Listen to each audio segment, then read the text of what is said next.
Acompañen en esta mañana para hablar del precio, para hablar del servicio, para hablar del combustible. Alternativas. De las alternativas, del futuro respecto al transporte público en nuestro país también.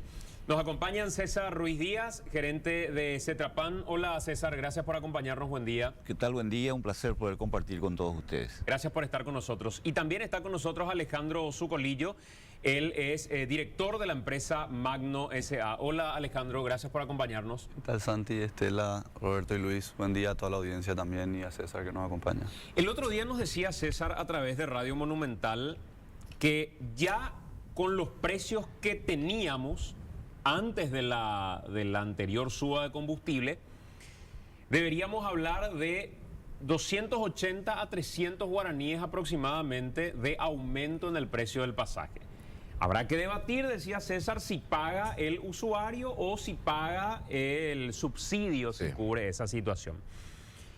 Al momento de hacer esa declaración, ya me escribían algunas personas del gobierno y me decían, acá no hay nada que discutir. En realidad, para eso está la tarifa técnica y ya inmediatamente si hay algo que aumentar, eso va a ser el subsidio. No va a impactar en el usuario final, que es el temor que siempre tienen, que de repente el usuario sienta que tiene que pagar ya de inmediato. Pero dijiste que si se daba una nueva suba del combustible, deberíamos hablar de unos 500 guaraníes aproximadamente de aumento en la modalidad que fuera, diferencial o convencional. ¿Es así? Es así. Es así y se dieron los números y se dio la coyuntura que había explicado, porque subió el precio del pasaje, pero el gobierno decidió que esa suba la pagaba el subsidio y no el pasajero. Entonces se cumplió la primera premisa. La segunda se va a cumplir cuando tengamos un nuevo incremento en el precio del combustible y lastimosamente eso va a impactar con una tendencia alcista dentro del precio del pasaje. ¿Y por qué? Porque el gasoil es un insumo que impacta 45% o presiona 45% en la estructura tarifaria.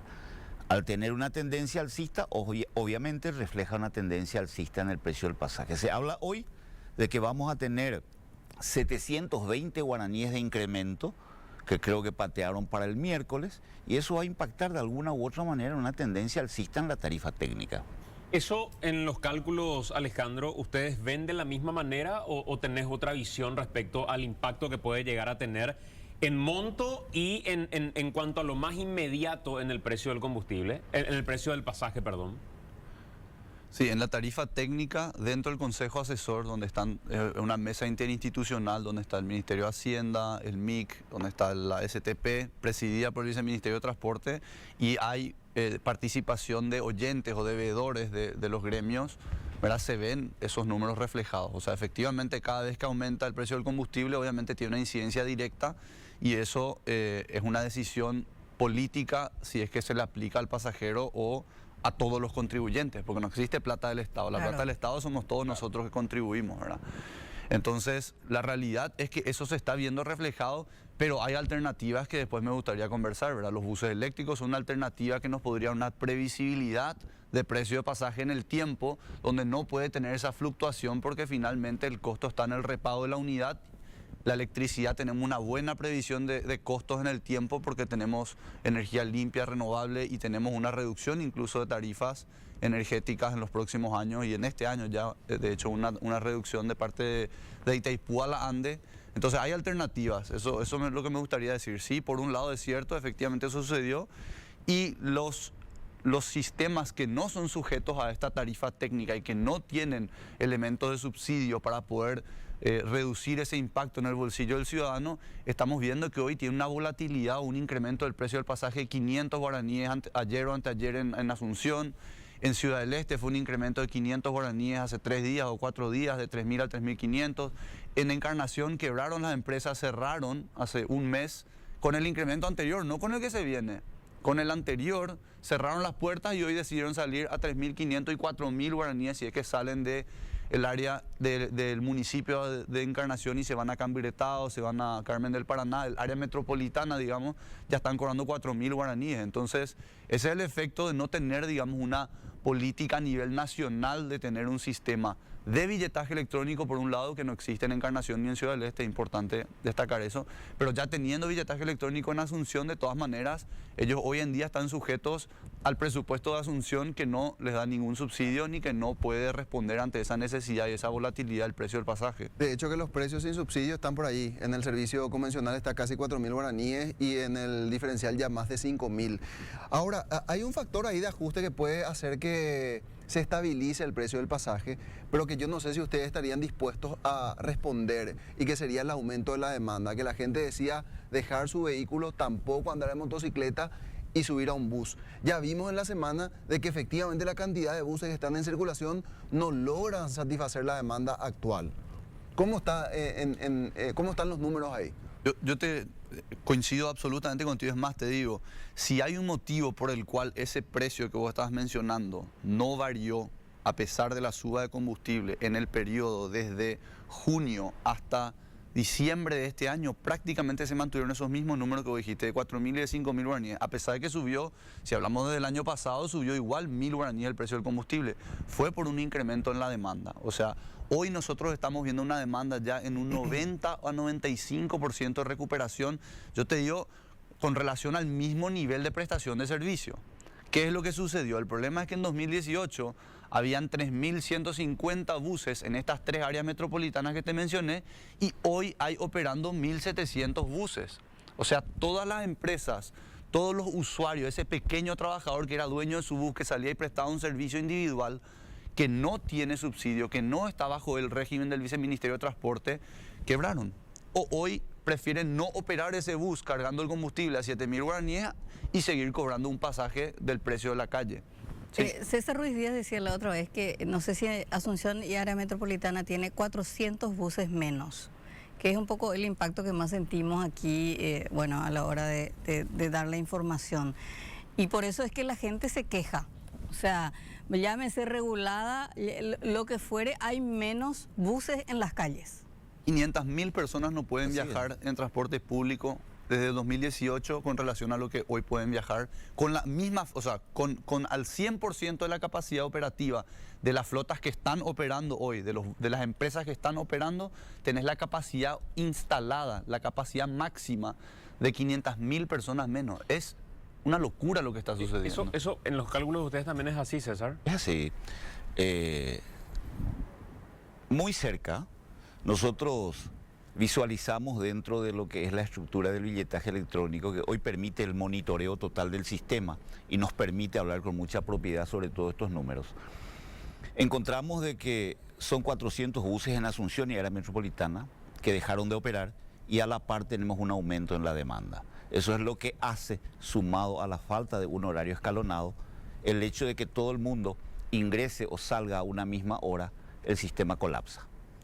El tema del combustible, la gente deja sus automóviles, ha crecido en las paradas y entonces ese tiempo de espera también por consecuencia del tráfico se demoran los buses. Entonces hay un tiempo de espera mayor. Y ahí la gente habla de la regulada, que no es tal. Como yo siempre digo, esto no tiene sentido. Sería un necio un empresario del transporte que hoy haga una regulada. ¿Por qué? Porque vive de los pasajes que vende y del subsidio que cobra. Uno único que está guardado en la terminal ni siquiera cobra el pasaje y mucho menos el subsidio.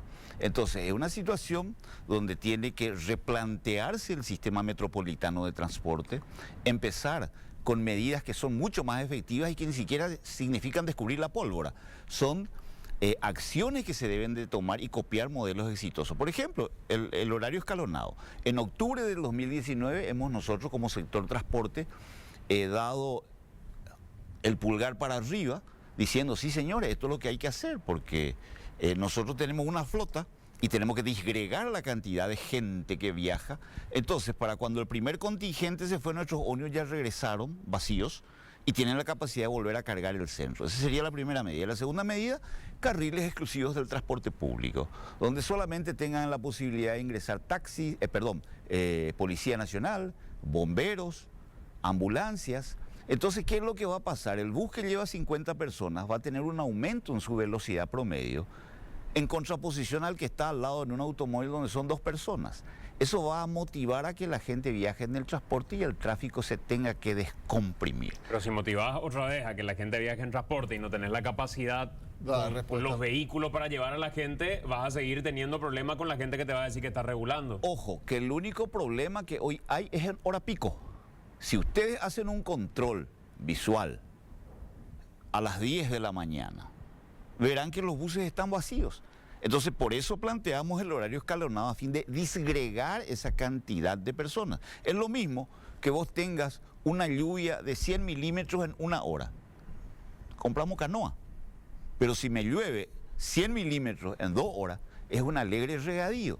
Y la misma analogía la hace con el transporte. A mí pasaron el dato que puede ser que hagan los transportistas una trampita por el tema de la regulada. Me dicen, la manera de ahorrar de los transportistas es sacar menos buses y llenar al máximo los que están funcionando. Les pagan el subsidio por pasajero, por lo que ganan más cuando más llenos los tienen. Menos costo por usar menos unidades. La regulada actual es por causa económica simple, me dicen. Falso de toda falsedad. Es una expresión por desconocimiento de una operación de transporte. Al empresario del transporte lo que más le conviene a lo largo de todo el día es llevar todos los pasajeros sentados.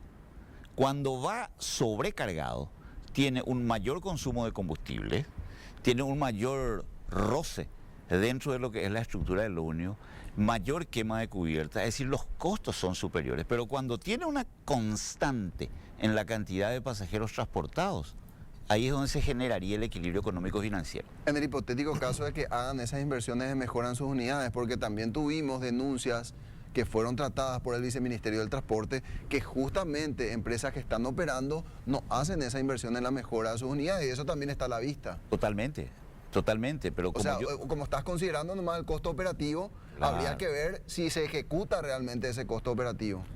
Yo creo, Roberto, mi percepción es que nosotros estamos pagando casi 50 años de mala política pública de transporte, ¿verdad? Nosotros teníamos hace 109 años un tranvía eléctrico funcionando en Asunción. 109 años. Y se descontinuó que en el 99, 96, ¿verdad? Sí. Teníamos hace 140 años un ferrocarril funcionando en Asunción y hoy nos preguntamos si hay que invertir 400, 550, que es el último presupuesto, 550 millones de dólares para reactivarlo y tenerlo eléctrico, ¿verdad? Hace 20 años existe el SUBE en Argentina y nosotros tenemos hace 1 año y medio funcionando billetaje electrónico en Asunción. Hace 22 años funciona el Metrobús de Curitiba y nosotros todavía no tenemos un Metrobús en Asunción. Entonces, nosotros estamos pagando décadas de desinversión, de no atender la política pública y de no entender la problemática a nivel sistémico. Yo que ando en bicicleta o muchas personas que son peatones y al mismo tiempo andan en el transporte público, te van a contar lo desagradable que es andar en las calles cuando te pasa el auto enfrente te tira el agua servida, ¿verdad? Porque todas las calles tenés agua servida y yo llego de repente bañado agua servida, me tengo que lavar las manos, me tengo que bañar, me tengo que limpiar antes de entrar a un lugar de trabajo, ¿verdad? Entonces eso es mala política de movilidad. Hoy en día ya no se habla solo de transporte, se habla de movilidad.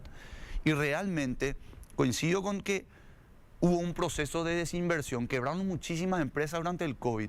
¿Pero por qué quebraron? En gran parte también porque no teníamos un consejo asesor de tarifa, no teníamos una tarifa técnica, no teníamos billetaje electrónico hasta hace 1 año y medio. Entonces, si hoy queremos encontrar la solución, tenemos que proyectar esa solución de aquí a 10 años y ir haciendo todos los pasos. Yo no estoy diciendo sigamos con los mismos problemas de siempre, pero digo, hoy empezamos a tener las herramientas para encontrar la solución a largo plazo. ¿Qué es lo primero que harías en ese contexto dramático y cuasi trágico que sufre todos los días el usuario del transporte público?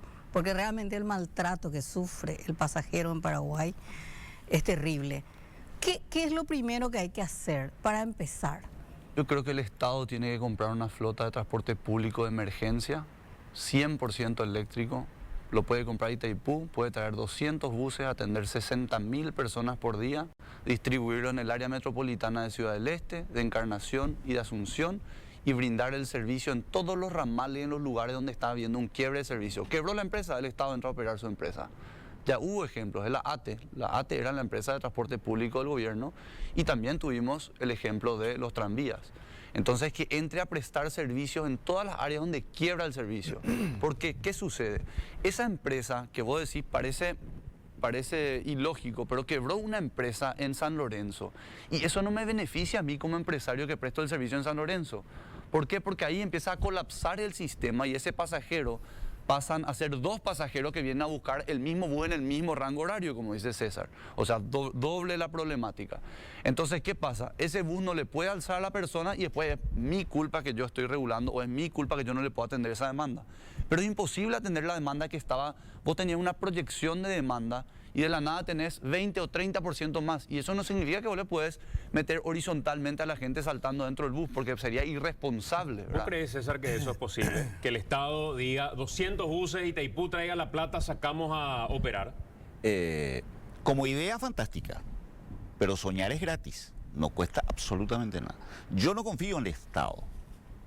Hoy ninguna sola empresa manejada por el Estado es rentable o viable. Bueno, pero el transporte público es un transporte Servicio. privado y el servicio es El pésimo. transporte público como denominación, si ustedes analizan profundamente, es un servicio privado reglamentado Claro. por el Estado. Claro. Entonces, nosotros hemos puesto a consideración del Estado la totalidad de la flota de Cetrapan, por ejemplo, y por escrito, firmado. No hubo una aceptación de que apoyamos la idea, pero aplaudimos de que el Estado pueda tener una empresa de transporte, de modo que con responsabilidad asuman lo que significa la palabra costos de operación del transporte público. Pero cuidado, que cada ómnibus no tenga 10 choferes, 20 mecánicos por ómnibus y todos los correligionarios empiecen a trabajar en esa empresa de transporte del Estado. ¿Y por qué digo esto?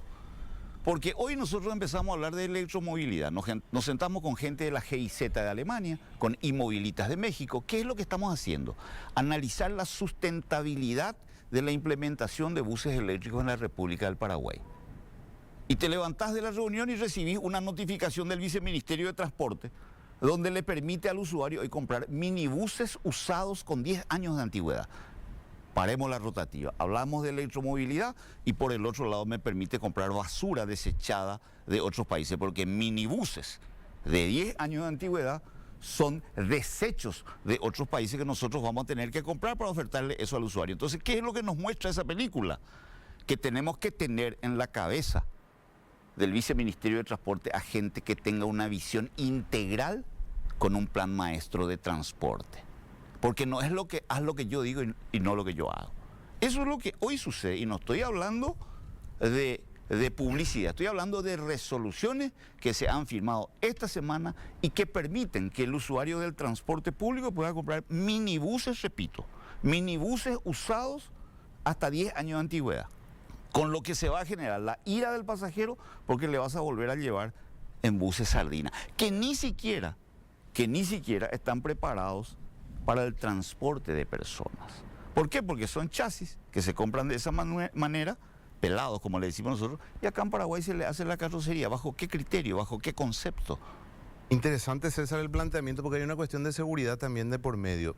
Pero salí a la calle a las 5 de la mañana y espera 2 horas y media el colectivo. Te viene una sardina y te subís en una sardina, porque tenés que llegar a tu lugar de trabajo, porque, o si no te descuentan. Mientras hay dos planteamientos totalmente razonables, porque el empresarial para mí es totalmente razonable por el punto de vista que ustedes tienen que ganar plata y están obligados a poner en condiciones sus buses. Pero mientras tanto hay una población que está sufriendo en la calle. Entonces, hoy por hoy, tanto del Estado como del sector empresarial tienen que buscar una respuesta. Porque es contradictorio el planteamiento que estamos teniendo en esta mesa. Estamos hablando de empresas que están quebrando y estamos hablando de miles de pasajeros que no pueden viajar. O sea, de un lado tenemos un feroz asado y del otro lado tenemos gente hambrienta. ¿Por qué no logramos de alguna forma juntar esas dos cosas?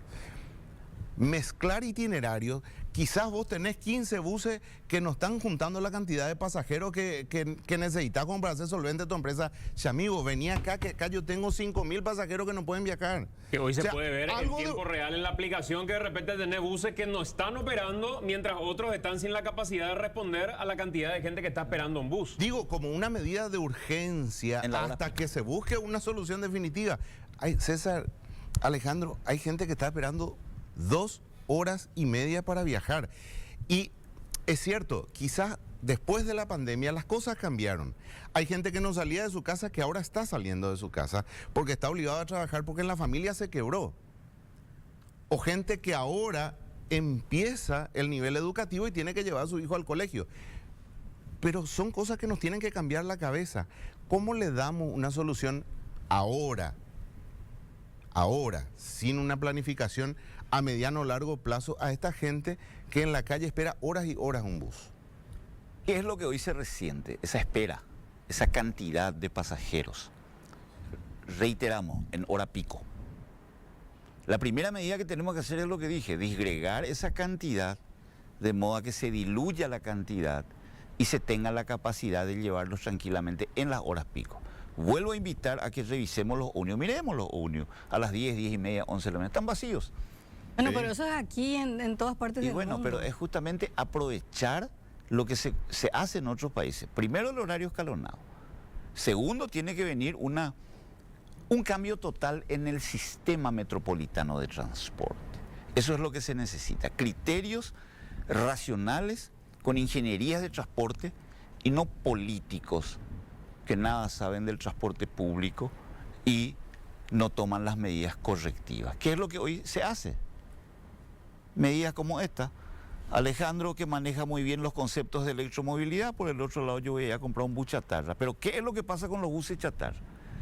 Le condeno al interés general de la nación a viajar en eso. Entonces, ¿cómo va a haber una inversión para llegar a la electromovilidad? Es un contrasentido.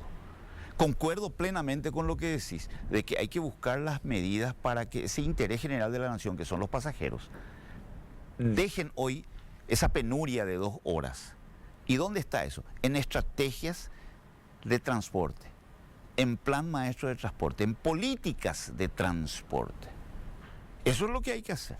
Lo que pasa hoy, y ahí le quiero preguntar a Alejandro y enseguida voy hasta Freddy que está para contarnos algo también. Quiero volver nomás a lo que decía Estela respecto a dejar buses que te planteé el otro día en la radio y que aunque no operen esos buses, como estás cobrando por cantidad de pasajeros, igual cobres el subsidio. Que muy común es que empresas hayan hecho en su momento eso. Yo le quiero preguntar a Alejandro si es posible que eso siga sucediendo hasta el día de hoy. Yo creo que sí, César jura que no, dice que no hay empresa porque no le va a ser rentable y qué sé yo. Pero con la forma en la que viaja la gente que estamos viendo ahí en el vehículo, vos acá podés justificar que estuviste operando 2 vehículos de transporte público. Claro. Y en realidad tuviste uno, pero haciendo viajar a la gente como sardina. Claro. Y al final, como cobras por usuarios el subsidio, de todos modos el cheque va a estar en tu oficina y va a estar en tu mesa, Claro, por validación, pues. aunque no hayas movido tu unidad del transporte público. Claro. ¿Es posible, con el esquema que tenemos hoy instalado en nuestro país, que algún avivado del transporte público opere de esa manera, Alejandro? Siendo absolutamente honesto, o me decís, Sí. no, yo te juro que es imposible. Yo te juro que empresas pueden disminuir o regular su servicio rentablemente o para tratar de generar una rentabilidad fuera del horario pico. O sea, a la noche o en el horario valle. Pero en el horario pico vos trabajás al máximo de tu capacidad instalada de ocupación. Porque sacar un bus menos significa 80 personas menos. Por más que al bus le llenes de 80 a 90 y ahí ya estén así pegados todos en la tribera contra la puerta, 10 personas es tu ganancia marginal.